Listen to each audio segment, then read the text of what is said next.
Hi, everyone. We're broadcasting from D&L Art Glass Supply in Denver, Colorado. I want to thank you for joining us today. To help with the bandwidth issues, your video and microphone will be muted. Please send your questions to the chat room. We are joined by our sales manager, Scott Childress from D&L, our marketing and purchasing manager, Ed Berger. And I am Leslie Silverman. I'm the owner of D&L Art Glass for the last 47 years. And boy, have I seen some changes in my day. I'm excited about the future of the art glass industry today as much as from the day I started. Joining us today is the Glassy team from Oceanside Glass and Tile and our own Casey in our marketing department, who sends you all the emails, will be monitoring the chat room. So I want to thank Oceanside Glass and Tile for giving us this time, and welcome Pam and Vince. Thank you. Thank you for having us. We're excited to be here today. Yeah. Yeah, as always, talking to well, one of our very, very favorite distributors, of course, and then also the Art Glass Group. We enjoy it every time. Hi, Janine. Nice to see you. I feel like 2 years of no trade show and not seeing some of the artists that have really supported us and things like that. I don't know about you, Pam. I just sometimes feel disconnected, this year. So that's kind of been a strange thing. Indeed. I'm excited to get back out there. So Leslie, are you ready for us to jump in? Yeah, I just want to make sure, is everyone here? I know we had about 65 participants, and I'm not sure how to see that. Yeah, if you click at the bottom, there's a thing that says participants. If you click at that, like over to the side, okay, you'll have a list of participants. Right. I didn't do a count, but there's quite a few people on. We have 33 people here right now, and I'll be admitting people as things go on. Okay, great. All right, well, let's get started. Let's talk about Oceanside Glass and Tile. Sure, really appreciate the time that you guys have devoted, everybody that's on the call to come on. We do our best to communicate literally as much as possible. You should know that about us by now. And we try, I mean, we're transparent. It's one of the values of our company, and we give as much information, and sometimes that's good and sometimes it's not so good. And, no matter what, we gotta give the information out so that we're out ahead of supplying that to distributors and to everybody that is working with the product. So I appreciate you coming on to listen. So we had what I'd asked for the group at D&L was when they put the email out, they asked for feedback on questions and topics that you guys want answers to. So we're going to start there. We'll start with what you guys requested in terms of just getting an update from us on. So that's just what we're going to focus on. So there's about 4 or 5 things. I'll cover a few things. Pam will cover a few things. If you guys do have additional questions as we go along, just throw them in the chat. I've got the chat up, so I'll see what questions are coming out. So we'll Pam, and we'll answer those as we go along.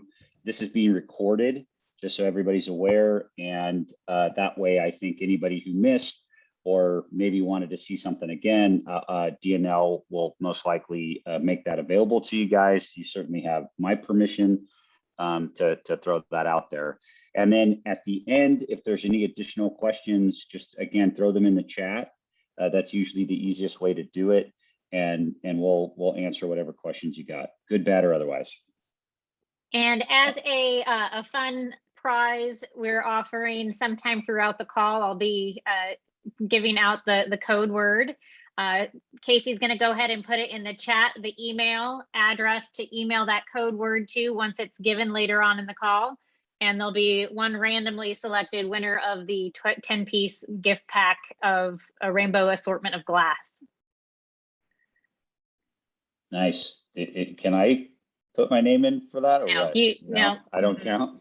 Nope. All right. What about Whatever. me? What about me? Nope. You have enough glass. I wanted to say something really quick. I see a name Go for here it. that goes back to probably back to the 70s, very early 70s. Linda Neely, who was probably one of our very early customers. And I haven't seen her in probably 30 years. So it's kind of fun. Hey, Linda. That's awesome. I love it. Well, whatever brings us together, especially these days, I'm happy to be a part of it. Crazy world right now. So, world's a little bit upside down as everybody is going through the same stuff, and doesn't matter what industry you're in. Glass is no different, unfortunately. So we're in the midst. You probably saw the announcement. We're right in the middle of our furnace rebuild. So I think we're 1 to 2 weeks in, which means that. So I was just down at the plant last Wednesday, and we had one of the furnaces. Furnace 1 was completely down and being rebuilt already. Furnace 2 was being torn apart, like all the old bricks and stuff was being pulled out as I was down there. So by this time, that has been completely removed. They're probably pretty far along with the rebuild of the furnace 1 and then moving on to furnace 2. At this point, we do anticipate. So if you don't know this, they're two 20,000-pound furnaces. They're huge furnaces, right? And then they converge with a channel that then comes out to the continuous roll. And with the rebuild of two 20,000-pound furnaces, that's no small feat, right? And very, very expensive to do. The life cycle is about 18 months. Every 18 months or so, they just, the brick degrades because we're making so much glass that, at some point it's only going to have whatever lifespan we can pull out of it. We try to get 18 months. In the past, it's been the couple times we have to do it, I think 16 months, 15, 16 months was the first time around. So it takes roughly about a week to cool down, roughly about 3 weeks to rebuild, 4 weeks to rebuild, and then about a week to warm back up before we're back into production. So that's the length of time, the expected length of time for the full rebuild. So it's around September 15th that will be operational and back in business with full production of glass. What you can expect, D&L will receive from us, I think within about a week or so, Pam, we'll get a production schedule or at least an estimated production schedule from when we're back online. And so you can expect that D&L will put that out to everybody and they can share what that production plan looks like. And then obviously they'll be placing orders with us according to what we're producing at that point. So all that information will be shared. And just as a reminder, and Pam will talk about this too, is remember that unlike Spectrum, we produce more to demand than for inventory. So one of the reasons that I shouldn't say one of the reasons, like the reason that Spectrum got into trouble and ultimately decided to shut their doors was because of that their production and inventory outpaced market demand literally like 5 to 1 or more. And so it no longer made sense for them to continue that operation at the way that they were doing it. So not to repeat that mistake, we're really more geared toward producing toward demand. So if you want certain materials, certain products, I do recommend that you get that information to D&L. We do work off of the information they provide us, and they are a great partner when it comes to getting that great information. So that's important for you to know. Pam, did I miss anything on the rebuild? Anything else that I need to discuss on the rebuild?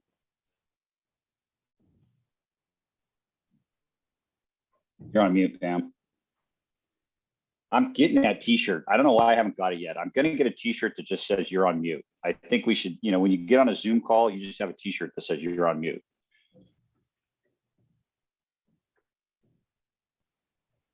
Pam's on mute. Yeah, I can't unmute you, Pam, Pam. I've So, sent you, okay. you should- Okay, there I go. All right, well, sorry about that. I thought I was being good by muting myself when I wasn't talking, but I won't do that again. But no, you didn't miss anything there. The production schedule after the rebuild is finishing up. We have the first draft that we're working through based on our current demand and our raw materials. And then we will publish that just to give everyone just a heads up. Of course, when we finish the rebuild, we have to start with clears, and that coats the inside of the furnace. And then we can start going through the color cycles. We'll do some whites, pinks, the champagne pink. I know that was one of the questions later on.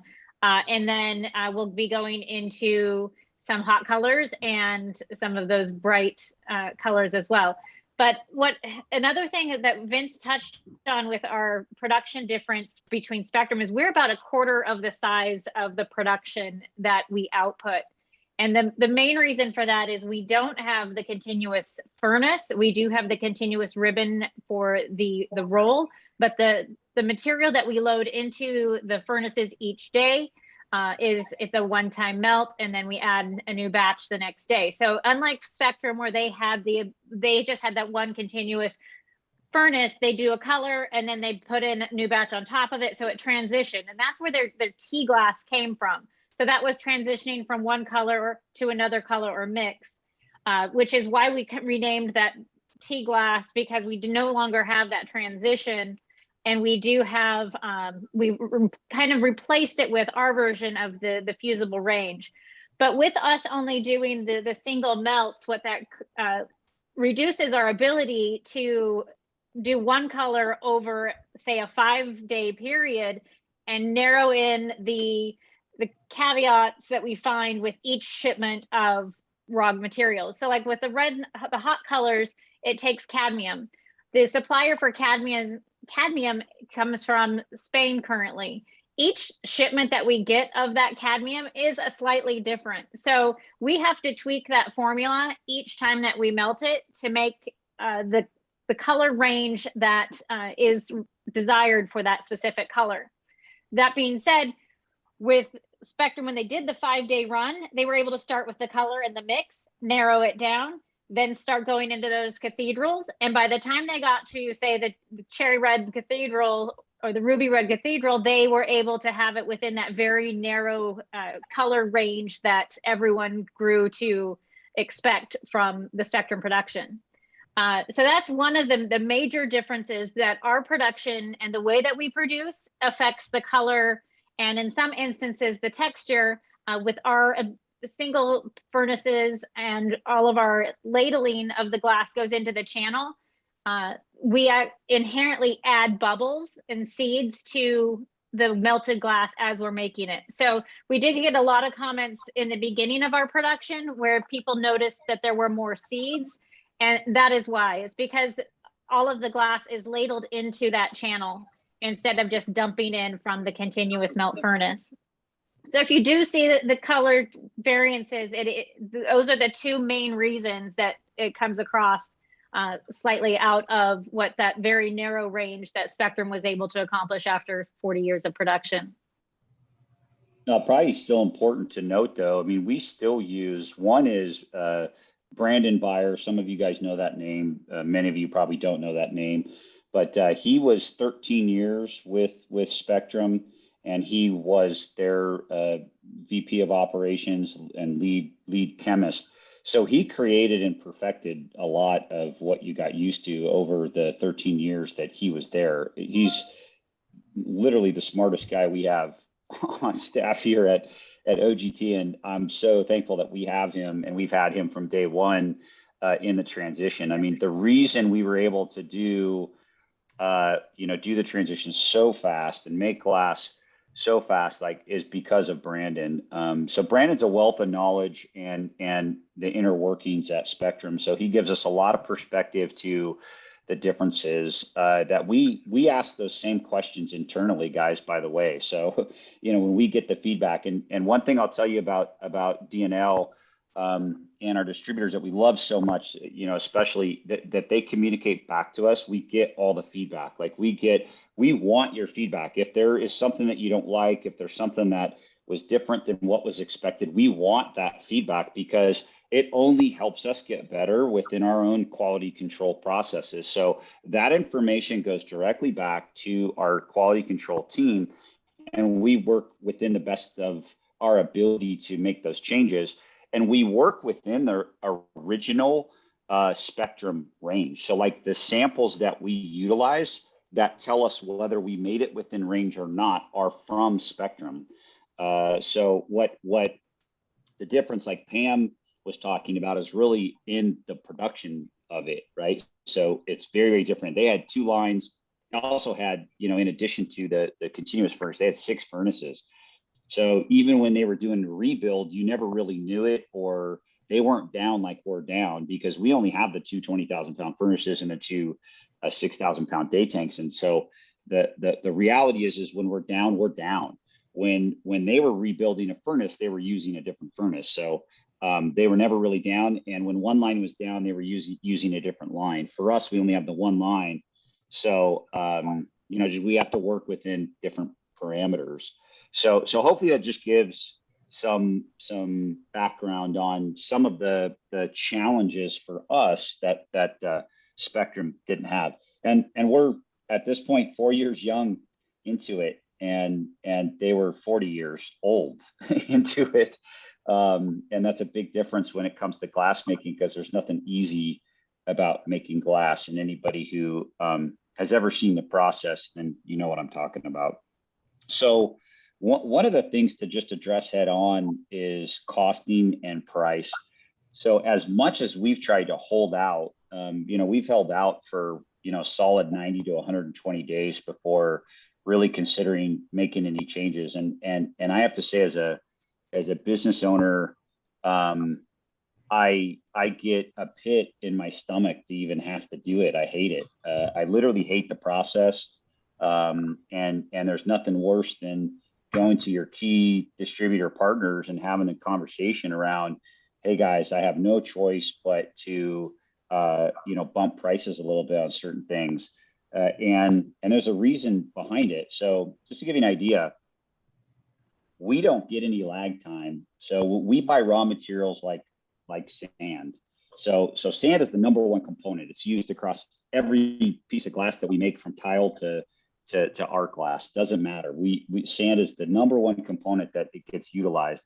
We got immediately a 10% hike about two months ago, I think, 2.5 months ago, and they just literally say, on your next order, it's effective.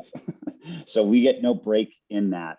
Our cadmium got raised. So the company that was producing the cadmium got bought. So now they're under different ownership, and we're scrambling to figure out, well, how's that going to impact our ability to even get it? They bump prices, payment terms. So, you know, we prepaid, and when we have to buy that cadmium, you're talking about cutting a check for $250,000 just to get the stuff.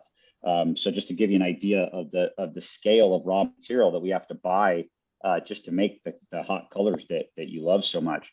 Those are just 2 chemicals. All of our chemicals have been increased. The biggest component is natural gas. So natural gas in Mexico goes through a pipeline. And what's really strange about the pipeline in Mexico that causes such a nuance for us is that certain companies own certain sections of the pipeline. And there's one company that owns the portion of the pipeline that comes directly to us. So we either have to buy the natural gas from them, or we have to pay them for transportation costs of the natural gas. And so we're trying to work through that as much as possible. But we got a 4x price hike back in May, moving into the summer. Now, they originally said that might be cyclical, seasonal.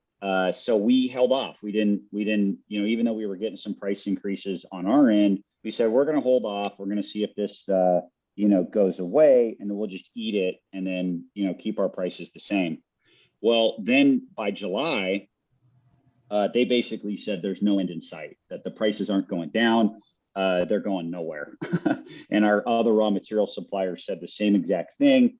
Meanwhile, you guys know what's going on with transportation. We're getting massive transportation hikes with even getting that stuff down to Mexico. A lot of the raw materials that we buy are US raw materials that we bring into Mexico.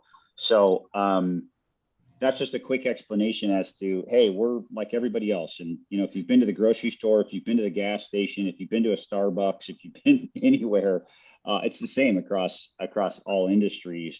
Nobody is immune to what's going on. And I hope more than anything for some level of normalcy sometime soon. So that's the reason why, and just wanted to be clear about that. Pam, did I miss anything on any of that?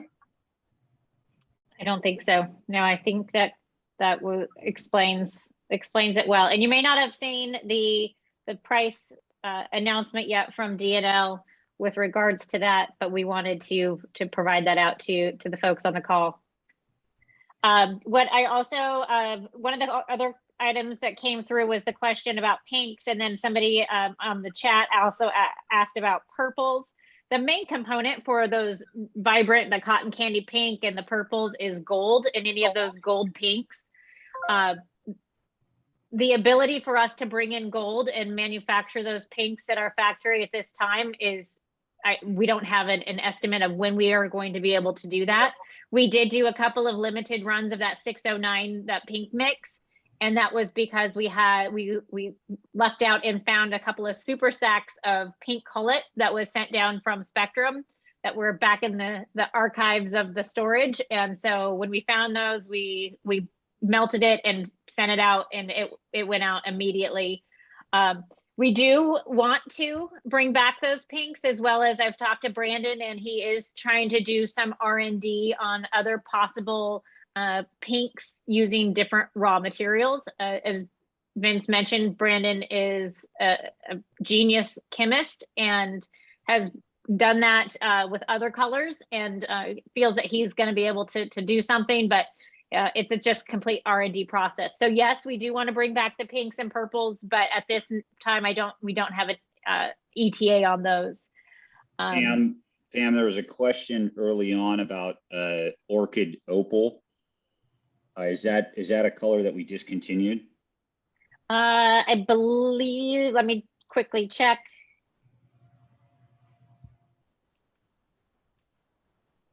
Yeah, we kept the lilac, but the orchid was retired. And then what about, and then there was a question around Baroque and expanding the colors. Yeah, so Baroques, we are working to expand that color line. Currently, we're talking to Brandon about doing the highly anticipated clear and black and white and black. And I think the third runner-up in the colors that have been requested in that would be like a turquoise and clear. But please, if there's certain Baroques that you are wanting us to try to incorporate back into the color palette, send those over to me. My email, and I'll put it in the chat here, is pbartholomew@glasstile.com. Any of those items that you have questions on, are we going to make them? Can we make them? Can we expand a palette? We're always happy to answer those questions and, ask the question to production. Is it possible? Is it feasible? And then even get information to, if there was a production reason that we are no longer able to make that. And so at least you know why it is that it's been retired. Then there was a question on olive green transparent, water glass rough rolled, and then also frit. So it might be a good opportunity to talk about the difference in our production of frit, which is probably good for everybody to hear.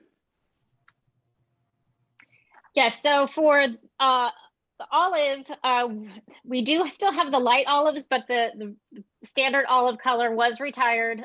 Again, when we went through the color palette between both Spectrum and Uroboros, we looked at the demand, and with our ability to produce, since we are a quarter of the size, we wanted to make sure that we had a full color palette, or as much of a full color palette that we could fill, and still get all of those high running, high demand products. There were a few that are being requested and that we are currently working on, such as, I think there was a big hole left when khaki went away.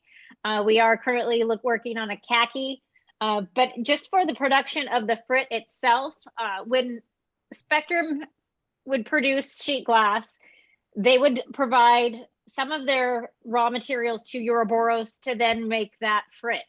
And if Ouroboros would actually make the frit at pretty much on demand, whatever color they needed, they could melt and make the raw material to put into the crushers to make that frit.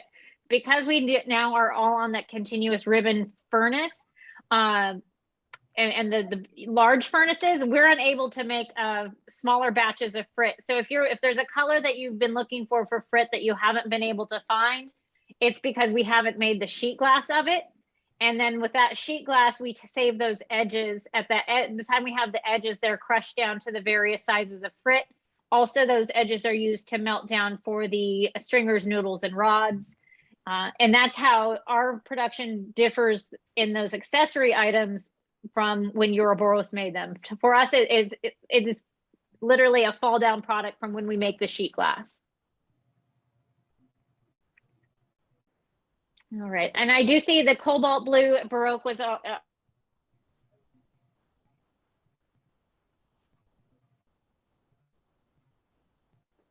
Where'd you go, Pam? Hello? I don't see her. Pam?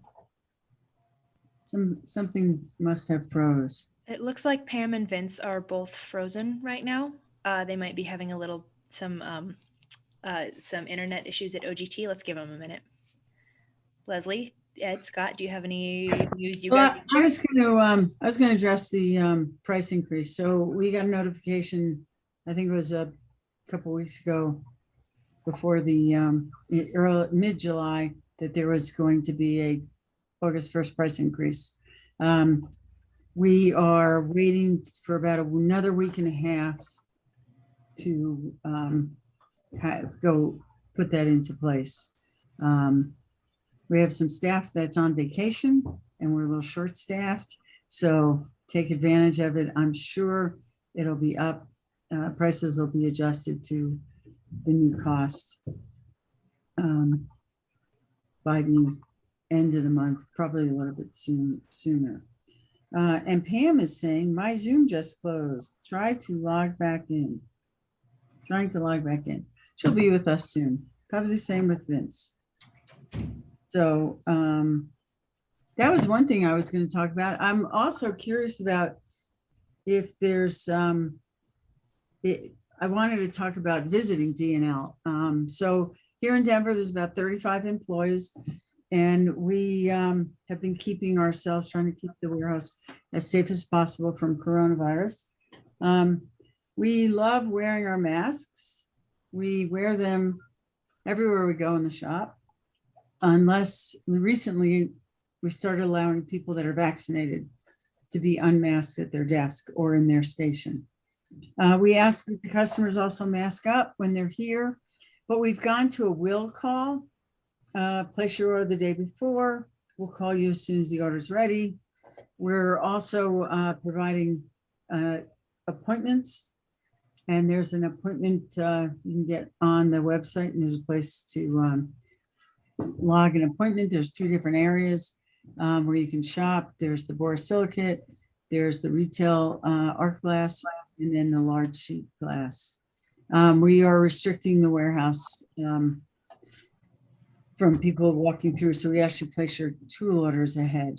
And so if you're traveling, just give us a little bit of a heads up, and we'll help you get an appointment. And we'll try to be very accommodating.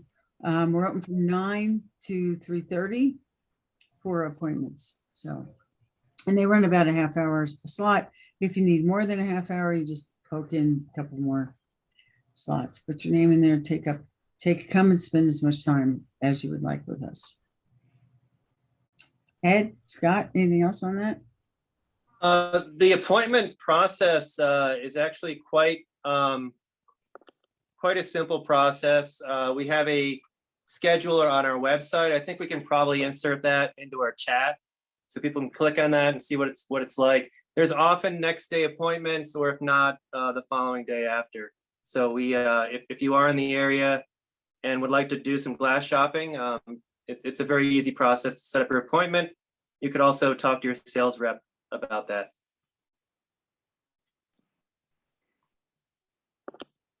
Welcome back, Pam and Vince. Yeah, sorry about that. I don't know. I think our Wi-Fi, I think our Wi-Fi must have, like, bandwidth just went too much. Sorry about that. Pam, you were, I think most of it came through, but you were just finishing up on the FRIT process. And then there were a couple other questions about, one was around the Fusers Reserve, and at what point we might get into Fusers Reserve. And then I think, So our Fusers you answered the Baroques, so I think that's about it. Yeah, the Fusers Reserve, we always tend to do right around the beginning of the year before the Glass Crafted Bead Expo. And then that is also a time where we go in and we give the team the freedom to play and make some of those really cool opal arts that are, the one-off Fusers Reserves.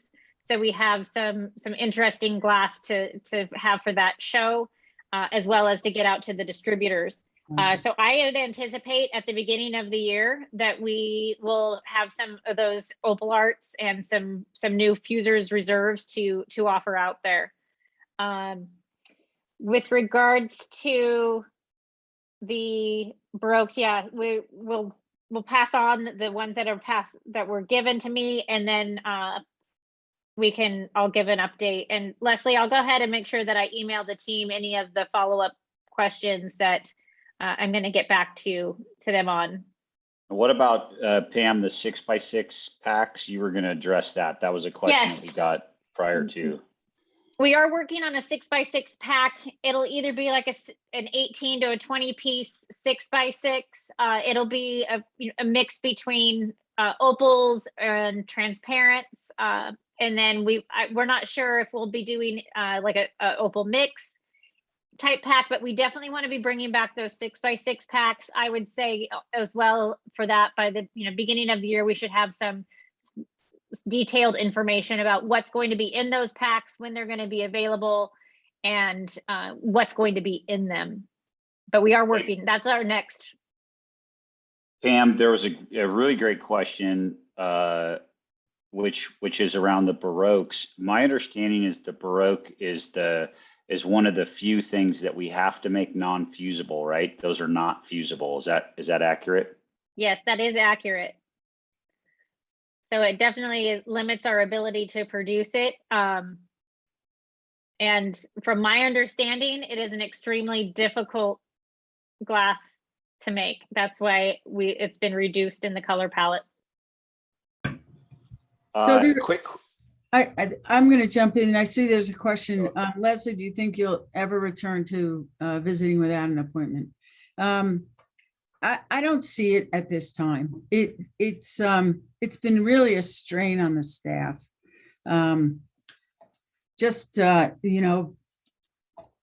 Dealing with people's health issues and the having enough staff to take care of the customers that are here. And it also, I think probably one of the things that it has allowed us to do is we actually end our day by 5 o'clock. When we were open, people would come in at 5 to 5 and we'd get out of here at 6:30 at night. So at this time, until we are free from COVID infecting our staff, because when our staff gets sick, anyone around them also winds up quarantined. So it's not just that we're trying to protect ourselves, we're trying to protect all the employees. At one point, we had 8, 9 employees out, and it's hard to function. So I know it's inconvenient. We do try to make exceptions when people are in dire need. But I just feel like as a staff and as what's worked for us, we have found that the appointment is actually more productive. We're able to give the customer more attention. and fulfill their needs a little better. So that's where we're at this point. Yeah, But- Leslie, that's a great, yeah, I love your stance on that. And that's a great segue to a great question that we got is basically, studio members and coordinating a factory visit. Under normal circumstances, I would say, absolutely yes. We want that. We're open to coordinated visits like that. So I would say in 2022, ultimately, yeah, I would love to coordinate something to welcome a group out. At this time, what I tell you is that the numbers in Tijuana, in and around Mexico, only about 36%. I think as of this morning, this is the numbers that I got. Only about 36% of the people in Mexico are vaccinated, and we're, here in the U.S., we're above 70%, and still pushing for higher numbers than that. That being said, Tijuana sees the same type of spikes that we're seeing all over the country in the U.S. as well. So we're super sensitive to it, and we are pretty restricted at the plant. We don't allow visitors. It's rare right now that we're allowing any visitors. Obviously, everybody wears a mask in the plant, and even being on the floor, there's some restrictions there. Like I was there on Wednesday, and I was able to coordinate with 2 clients. But again, we had to go through, everything from they had to, show vaccination, and we wore masks while we were down there. We were restricted to a couple areas, things like that, because we can't afford, just like Leslie was talking about, if one employee at the plant is affected by COVID, it affects like a dozen people around them. And that's a big loss for us with production. And so we can't take those chances. That being said, just conceptually speaking, the direct answer to doing a tour for the studios is yes. We would love to be able to do that just as we come out of COVID and it's safe and we feel comfortable and the numbers are better and all that type of stuff.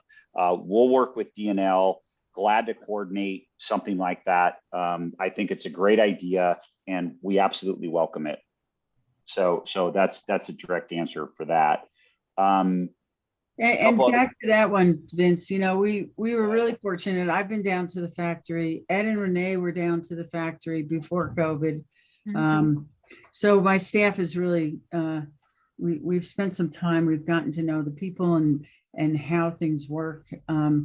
I see here a question from Rayers regarding the Baroques being fusible. Yeah, that's what we answered earlier. They're non-fusible. They have to be, and the Baroque's very difficult to make. So Brandon, I can't talk.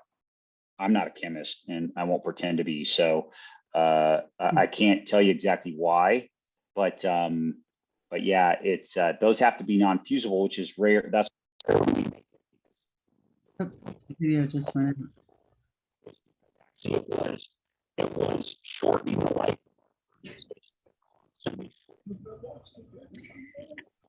Vince, we can't hear you. You're breaking up. So I think if you can everyone hear me? Okay. Yes. I can. Okay. Yes. What Vince was saying is that when we switched between the 2 formulas, the fusible and the non-fusible, we actually had to clear out the furnaces. So between those runs, which is one of the reasons the main reason we went from having the 2 formulas to all having the standard fusible formula is we would have to clean out those furnaces between the runs because we couldn't just put that batch on top of the other, the fusible batch. So if we were making fusible, we weren't making non-fusible. And if we were making non-fusible, then we weren't making fusible. So it was reduced. And every time we cleaned it, it reduced the longevity of that furnace brick. So we were reducing the life cycles of our furnaces as well as reducing our production. So those cleanouts take about a day. So it wasn't just quick clean and make. So we would lose a day of production and lose longevity of the actual furnace. Am I back online? Can you hear me Yep. now? Yeah. Okay, good. And then there was questions about adventurine, stringers, noodles, rods and adventurine, as well as new colors in adventurine. The adventurine on the continuous ribbon will be made in the blue, black, and green. I've asked Brandon previously if we'll be looking into other colors, and he says he's tried it multiple times in the past and they didn't work. So he said highly unlikely for new colors, but we will be making those others. It is, as Vince mentioned earlier, it's demand based, and the frit and the accessories are a fall down from the sheet glass.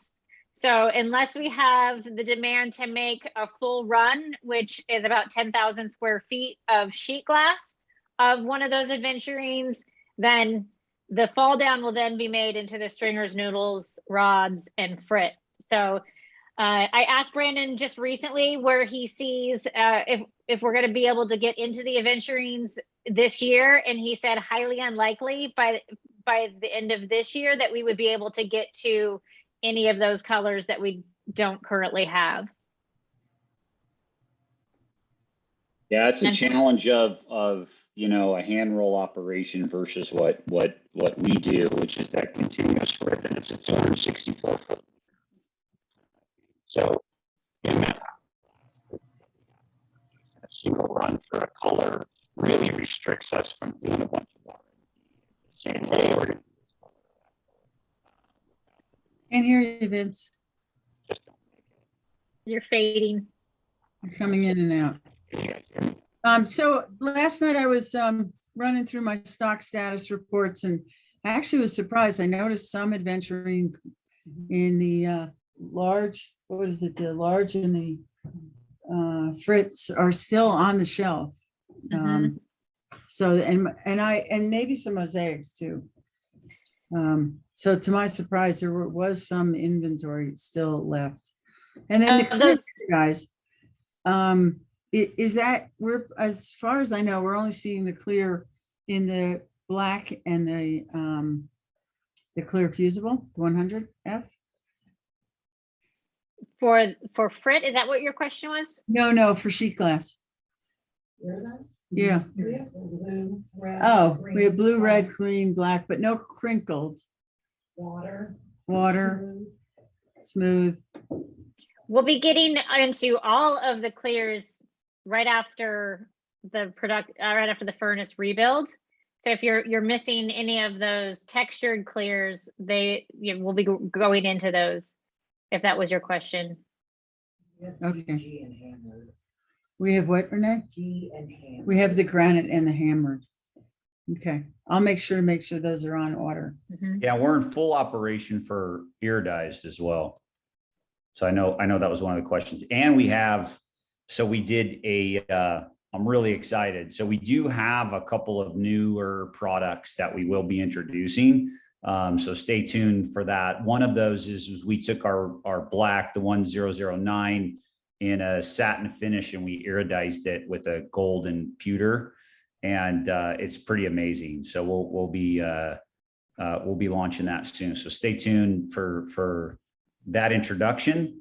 And then I wanted to mention one thing, and we've got this question a couple times, and I've seen it come up in chatter, and we often get accused of being a tile company, and we're absolutely not. We're a glass company. That is our core competency through and through. That's what we do, is make glass, and whether that's for tile or for art glass, it doesn't matter. We make glass. But what's important for you to know, I think more important than that, is I think there's often confusion around, when there's lack of supply or perception of lack of supply, that we're making it for tile, and that's not true. In fact, I'll just tell you, of our total revenue, and by the way, we're a small company, so anybody who thinks we're like this big, massive company, we absolutely are not. We are a very small company in comparison. And about 50% of our revenue is in the tile industry and 50% is in art glass. Right now, we anticipate to finish the year with art glass probably closer to around 60% of our revenue, and we anticipate 2022 to be more of the same with that regard. So what I will tell you straight up and very directly is we have no business without the art glass community. Like we're out of business without the art glass community. So to think for 1 second that we would ignore the art glass community and what they want in terms of production couldn't be further from the truth. The other component that I think it's missed, especially domestically, is a very large portion of our art glass market is international, about 35%. So while one of our biggest distributors is in Europe, it's almost as big a market.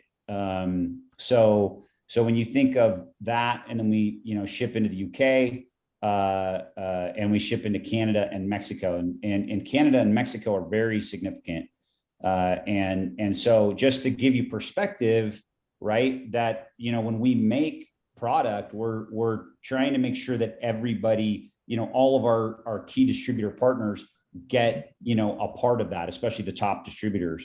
So sometimes there might be that perception that, oh, wait, why aren't we getting glass? Why don't we have this? They're making it for tile. And that's not true, because even to tell you, the art glass portion of our tile is actually a very small part of it. It's probably about 20% of our total tile business.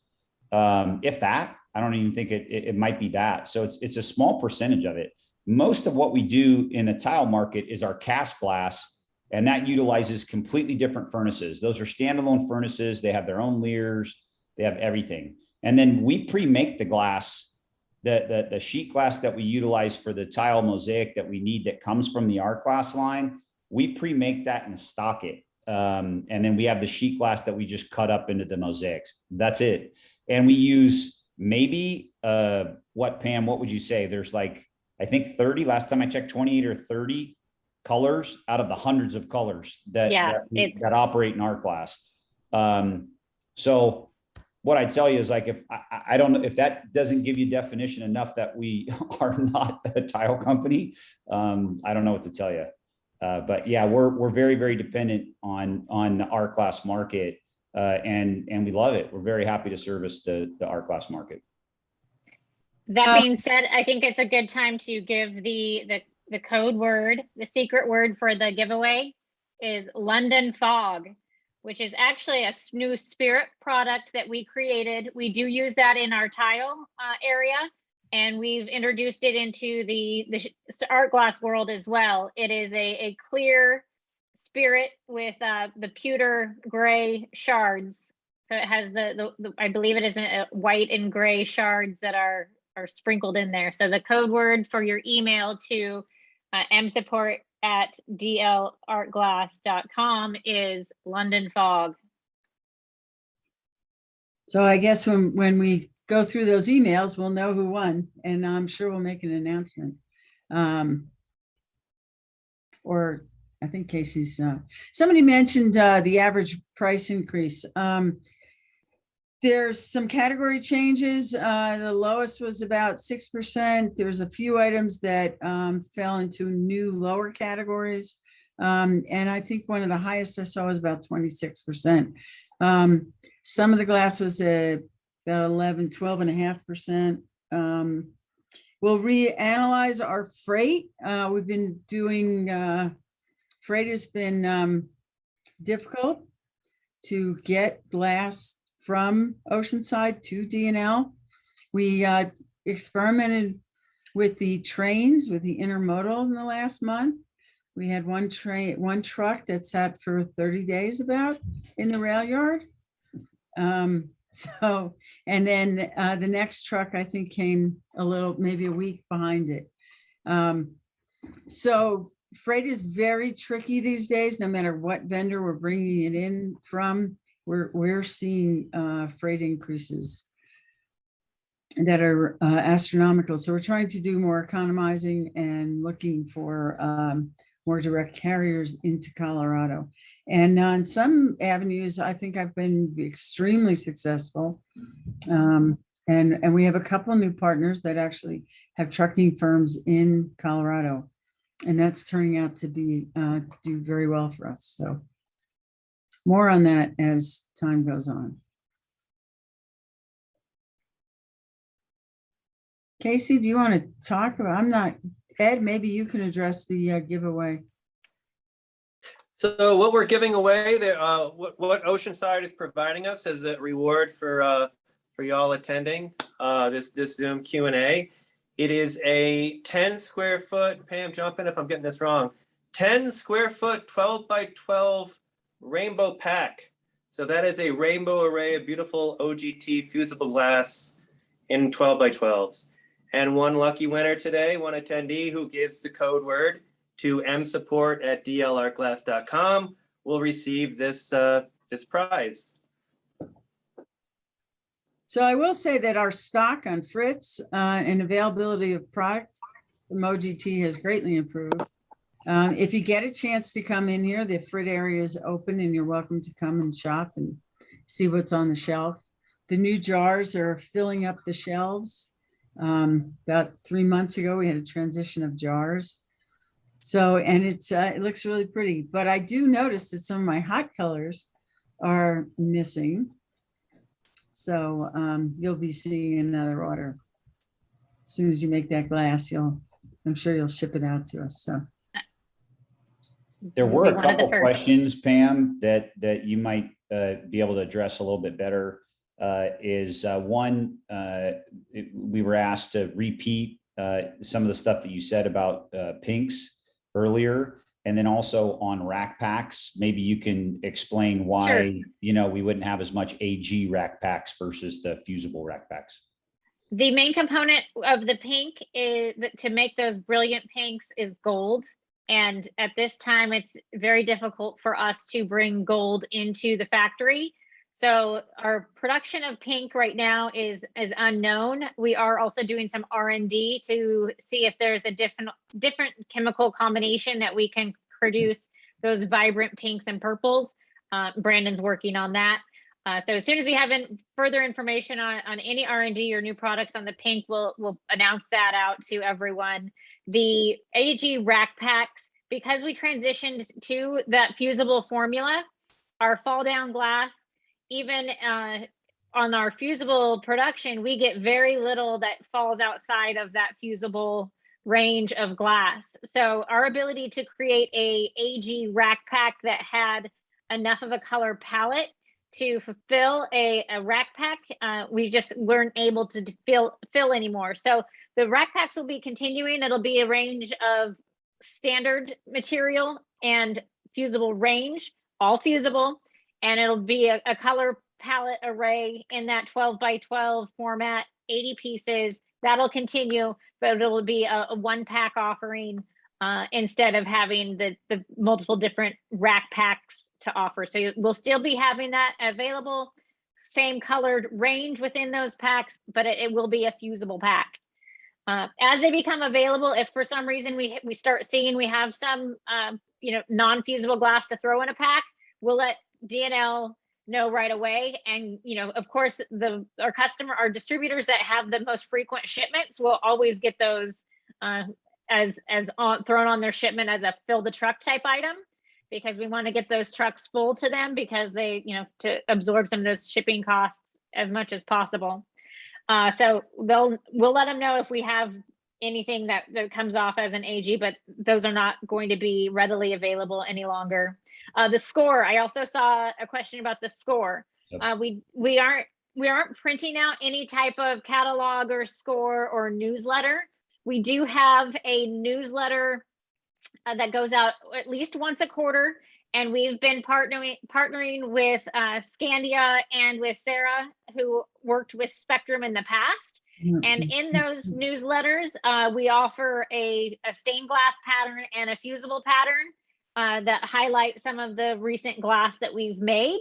If you don't already get our newsletter, you can sign up for that at oceansidecompatible.com and be involved in that. And then across our header, is the link to the last newsletter with the patterns.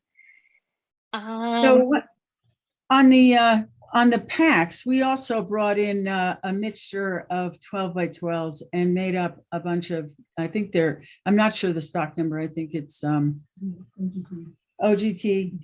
DL, RP, FR. So we've got a bunch of those on the floor that are a little different, and we had made some 4x4 packs. We made some 6x6 packs and some 6x12 packs. Those are all in stock and nice little variety for something different, pretty inexpensive. Check your what's new page on the D&L website to see those recent additions. I know that our custom rack pack is on the what's new page. I think we're adding that 6x12 to our website next day or tomorrow. So watch for those on the what's new page of our website. So it's almost 3 o'clock. Are there any other questions? I want to thank everybody for taking their time out of their day and joining us. It's kind of fun. Maybe we'll do this again. And Vince and Pam, I really appreciate it. My staff and our customers. Without you, we're not here. So we really appreciate your support. And I appreciate everyone. I hope you're getting out there and making glass and teaching other people to do glass, because we as a community are responsible for our future. And so we've got to bring it home. Absolutely. Thank you for having us today. Thank you. Thank you, guys. Appreciate it. Do we have a Thank winner, you. or are you guys going to announce that separately? We'll Uh, announce I- the winner once we've had time to go through people who have sent it. Sounds good. We'll let y'all know. Sounds great. And it'll be coming out direct from us here at Oceanside. So if you see a package from San Diego or Carlsbad, that's from us. Right on. Thanks, D&L. Thanks, everybody at D&L. Thank you, everyone. Appreciate you putting this together, guys. Thank you. Stay safe. Bye, everybody. Bye, everybody.